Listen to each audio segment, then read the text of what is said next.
becoming zero. Something plus zero remains the same, something times zero becomes zero, and something divided by zero spirals towards the undefined.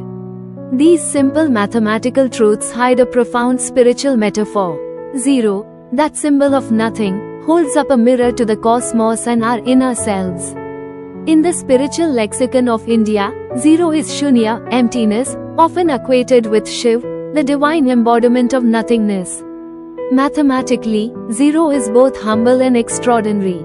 Adding zero to any number has no effect. Multiplying a number by zero results in its identity vanishing.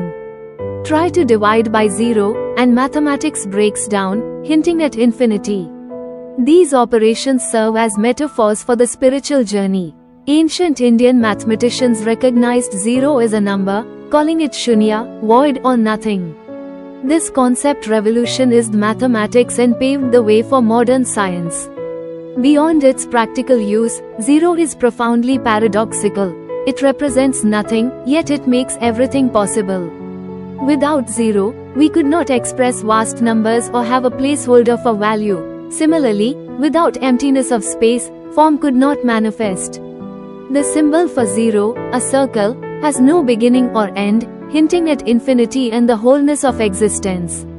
In Indian spiritual thought, Shiv is described as that which is not, the boundless emptiness from which creation arises.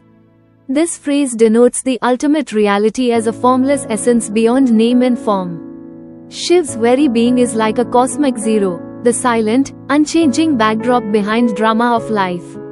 In Tantra, Shiv symbolizes pure consciousness, still and empty, while Shakti symbolizes dynamic creative energy.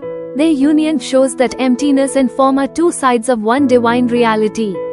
Advaita Vedanta echoes this idea, describing the absolute truth, Brahman, as an infinite, indivisible whole, the zero behind all apparent things.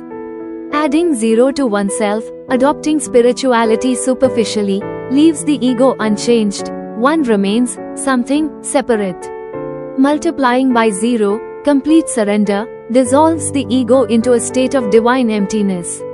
Dividing by zero, trying to intellectually grasp the infinite, yields nothing but paradox and confusion. Only by surrendering the illusion of separateness can one experience unity with the divine. Sages advise negating all false identifications, saying neti, neti, not this, not that, to everything impermanent, until only pure awareness remains. When all transient attributes are stripped away, what remains is pure consciousness, an emptiness brimming with potential.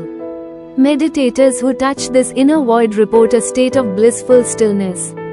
Far from bleak, this nothingness is the womb of all existence. Modern physics offers parallels. Even empty space isn't truly empty. Particles flicker in and out of the vacuum, making nothingness a seething field of potential. Some cosmologists even speculate that our entire universe originated from an initial void, a quantum fluctuation that gave rise to the Big Bang. The notion that something can emerge from nothing is now taken seriously in science. When a massive star dies, it can collapse to an almost zero-sized point of infinite density, a cosmic divide by zero, where space and time break down. Yet even this ultimate nothingness may hide new beginnings. From the death of a star can arise the seeds of new worlds, mirroring Shiv's cosmic dance of creation and dissolution. Ultimately, the spiritual journey invites us to multiply ourselves by zero, to surrender the ego and merge into infinite essence that Shiv represents. Thank you for listening to us. Please like, share and subscribe for some more amazing stories from Indian mythology. You can also state your suggestions for stories in our suggestion box. We are looking forward to your comments.